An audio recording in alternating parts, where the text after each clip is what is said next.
I started as a police officer in the town of Orono. I worked for a couple of years in my hometown of Lewiston, Maine.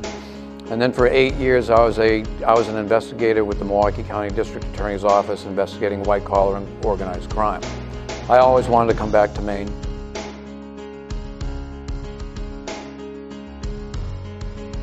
Hampden was attractive to me because I had spent some time in the area. I went to school at the University of Maine, so I was certainly familiar with the greater Hampden area.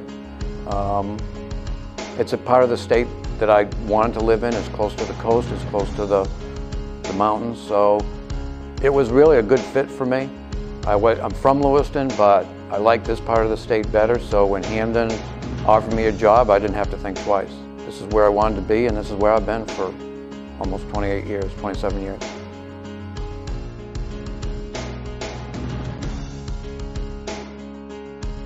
Some people say, you know, I wouldn't want to work in a smaller community because people recognize you when you go to the grocery store and you get your gas, whatever. That's a part of the job I like. It's people coming and asking about the job, what's going on. People in this community, I think, really support the police and fire agencies. You know, I get people saying, we don't get support in our community. I have a lot of people come, not only to me, but to all the police officers and firefighters and say, geez, we think you're doing a good job. On the other hand, I want to know if we're not doing a good job too. So I think that's an advantage of working in a small community.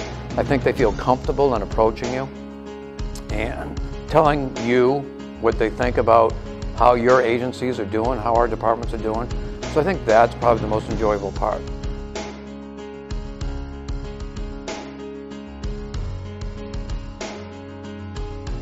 I consider myself a public safety manager, but because my training is police-oriented, I've been a police officer for 38 years. We all do line work, so when it's time to do line work, and we do that every day, all our people do line work, I consider myself a police officer because I can deliver those police services. However, I consider myself a public safety manager, not a fire chief and not a police chief.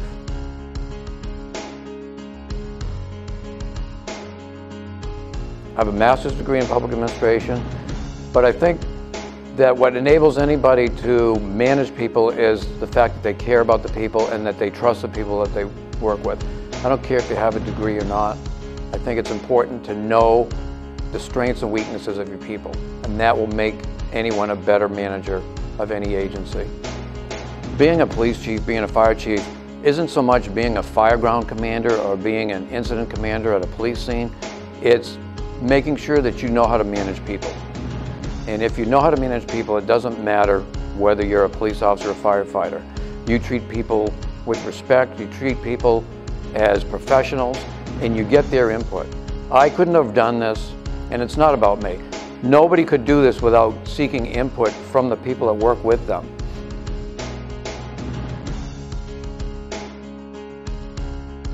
I teach several courses at Husson. I teach a leadership course, I teach a management course, I teach police operations and supervision. All that helps me grow as a manager here. When I develop my lessons, I learn from that. I learn from the people that are in the class.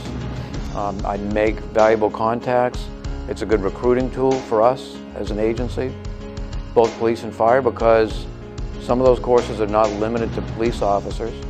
So I think it's been a good experience for me. It's been a good experience for our department. I think we grow together.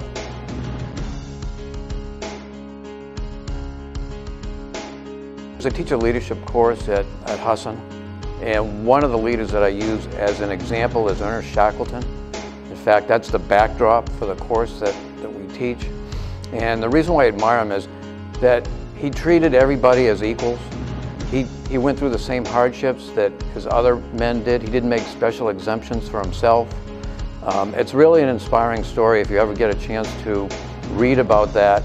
It's based on a 1914 South Pole expedition where they're going to navigate from one side of the South Pole to the other. It hadn't been done before.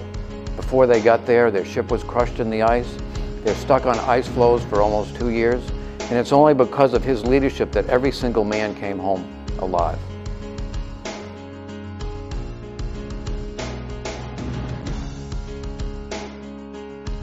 You look at a lot of other agencies, whether they're public safety or not, and you see layers of management. You have the chief, you have a deputy chief, you have captains, you have lieutenants.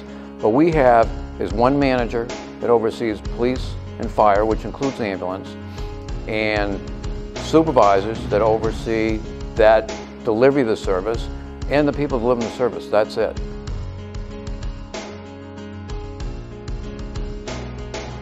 We've trained the police officers in handling the pump panel for the fire truck. That relieves that firefighter to do actual fire suppression activity when there is a fire. They've all been given the same training that the firemen have as far as running the pump goes. So the firemen are confident that the police officer on that pump panel is not going to put them in any danger either. Firefighters have been trained to help direct traffic. We work as a team, and that's what the public safety concept is about. Police officers help with ambulance calls and in lifting the stretcher, in guiding the ambulance personnel to the scene and driving the ambulance. So we better utilize our limited resources to, again, deliver better service to the community.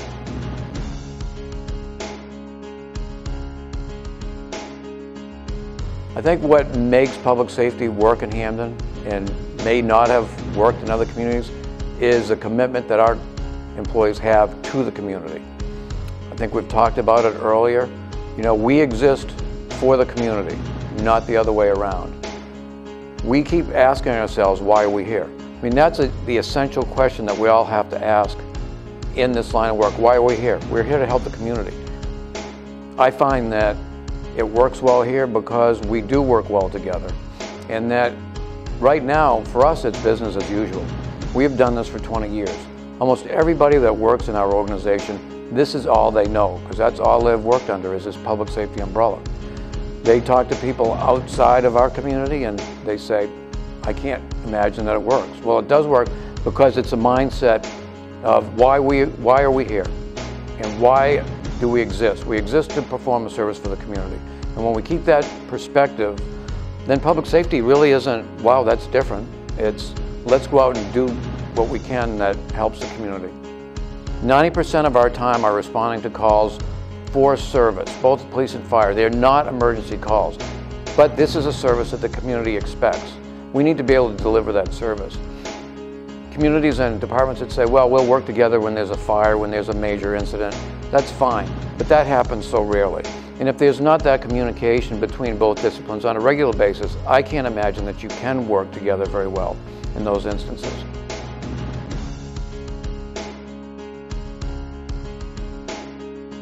We are hoping that programs such as this will allow the community to have an insight as to what we do and have a better understanding of why we're here and what we can do for the community.